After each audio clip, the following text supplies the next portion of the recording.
श्री राजीव राय।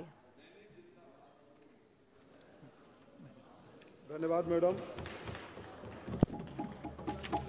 धन्यवाद मैडम, आपने हमें बोलने का मौका दिया बजट पर, और मैं अपने बजट भाषण की शुरुआत इस आक्रोश और नाराजगी के साथ करना चाहूंगा कि एक बार फिर आपने उत्तर प्रदेश को ठगने का काम किया है, खास तौर से पूर्वांचल के साथ जो आप लगातार अनदेखी करते रहे हैं। और मेरे लोकसभा के बारे में तो मैं क्या कहूं, हमारे बड़े भाई और मंत्री जी, कपड़ा मंत्री जी यहाँ बैठे हैं।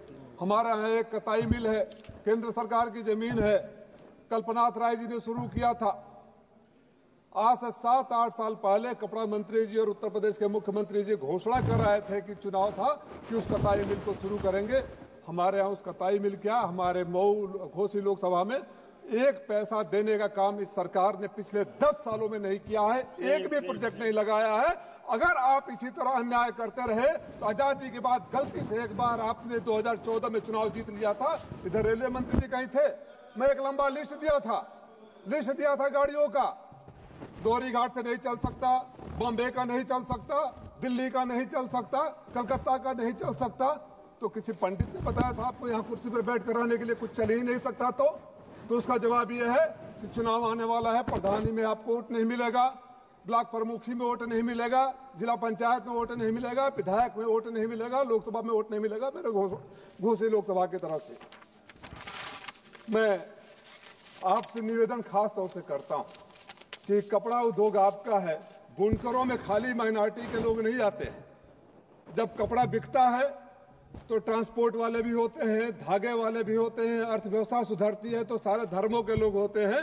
मैं वित्त मंत्री जी से अनुरोध करता हूं कि पीछे बैठे वाले मंत्री जी को कुछ और पैसा दे दीजिए कि मेरे लोकसभा का उद्धार हो जाए। बजट भाषण पर आऊं, मैं मैडम आपके लिए कुछ नहीं कहूंगा, लेकिन वसीम बरेलवी के एक शेर से शुरू करूंगा। वो झूठ बोल रहा था बड़े सलीके से, मैं एतबार न करता तो और क्या करता। मैं वसीम बरेलवी का वो किया हूं, मैडम को नहीं कहा हूं, उनके एक शेर को कोट किया मैंने। मैडम, बड़ी जोर से दावा किया गया 12 लाख रुपए के इनकम टैक्स का, और यहां से मैडम ने घोषणा किया, बाहर जो मीडिया है,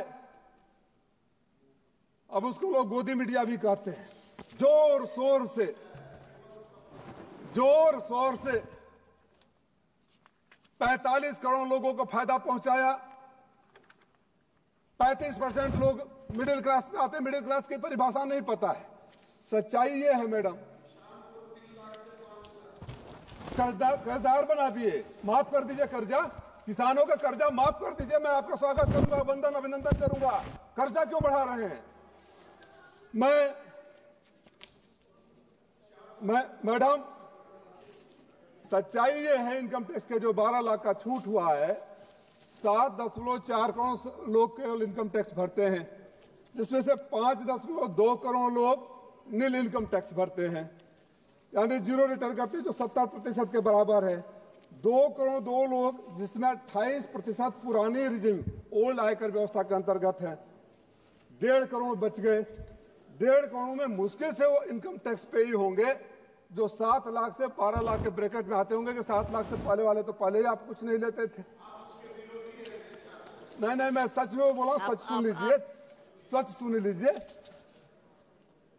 मुश्किल से 20 से 30 लाख लोगों को इनकम टैक्स राहत दे रहे हैं। 12 लाख से अगर 12,10,000 हो जाए तो आप 65,500 वसूल लेंगे, और इस 20 से 30 लाख लोगों को जो राहत देते हैं, 2 बातें कहूंगा। आपने 20 से 30 लाख लोगों को 7 से 12 लाख वाले ब्रैकेट में राहत तो दिया, लेकिन जो हाउसिंग लोन पर रिबेट मिलता था, बच्चों के फीस पर मिलता था, हेल्थ इंश्योरेंस पर मिलता था, सबको आपने छीन लिया, सबको आपने वापस कर दिया। और तो और हमेशा से सरकार की एक सोच रही है, एक नीति रही है कि देश को जुमलों में, अच्छी बातों में बहका दो।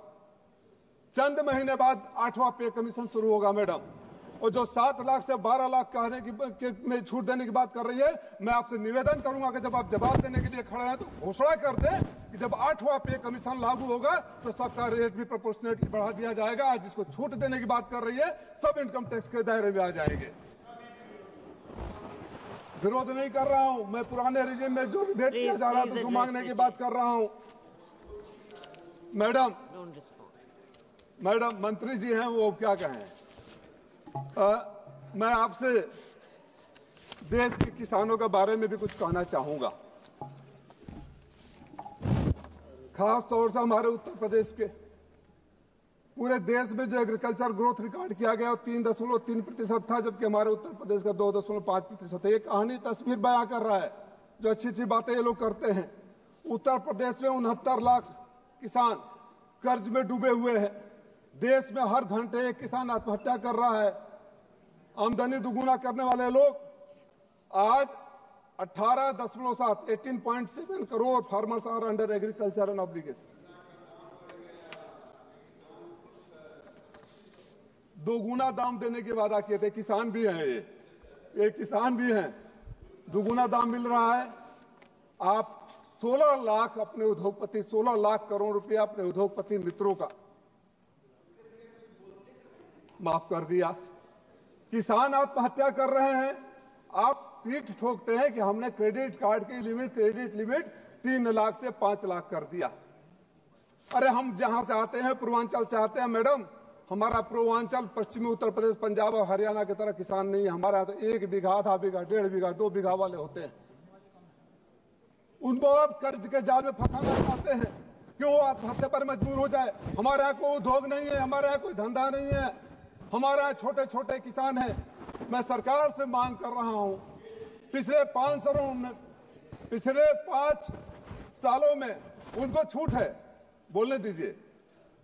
पिछले 5 सालों में इन्होंने किसानों के लिए कुछ नहीं किया है। मैं किसानों के कर्जा माफी की बात कर रहा हूं। किसानों का कर्जा माफ करें। ये मैं शिक्षा पर आता हूं मैडम, टाइम के हिसाब से थोड़ा कट साट कर रहा हूं। शिक्षा पर आता हूं। ये व्हाट्सएप यूनिवर्सिटी वाले लोग हैं, व्हाट्सएप यूनिवर्सिटी वाले लोग हैं। आपको जानकर मैं उस कमेटी में हूं जो शिक्षा की कमेटी है। मैडम 10 लाख प्राइमरी स्कूल की वैकेंसी है, 10 लाख टीचरों की खाली है। आपके पास पैसा नहीं है कि टीचरों को अपॉइंट कर दे। जहां प्राइमरी स्कूल में आप टीचर अपॉइंट नहीं कर सकते, देश की शिक्षा व्यवस्था बनाने की आप बात करते हैं। और उस स्कूलों की हालत क्या है। 30 से 35% केंद्रीय विद्यालयों की बात कर रहा हूं, संविदा पर नौकरी कर रहे हैं। वो खुद ही सुरक्षित नहीं है, उनको खुद ही नहीं पता कंटिन्यू करेंगे नहीं करेंगे।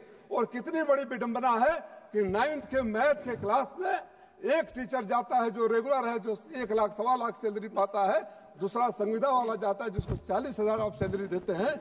जब आप शिक्षकों के साथ जो समाज को दिशा देने का काम करते हैं, उनके साथ भेदभाव करेंगे, फिर देश को आगे बढ़ाने की क्या बात कर रहे हैं।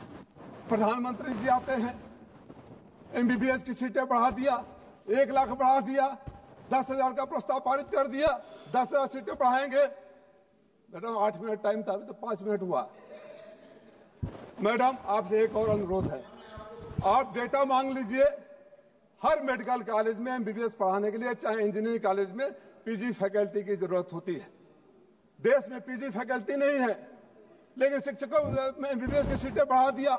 MBBS की सीटें बढ़ा दिया तो क्या उनको अधकचरे फैकल्टी प्रोफेसर से पढ़ाओगे, जान से खेलोगे। हवाई जहाज की बात करने लगते हैं। हमारे यहाँ आजमगढ़ में प्रधानमंत्री जी हवाई अड्डे का उद्घाटन करके आए थे, चुनाव था। पता कर लीजिए कितने हवाई अड्डे चल रहे हैं। हवाई जहाज का तो हालत ये है कि यहां से लंदन जाओ तो 30,000 रुपया, यहां से प्रयागराज जाओ तो 50,000 रुपया। ये आपकी सरकार है।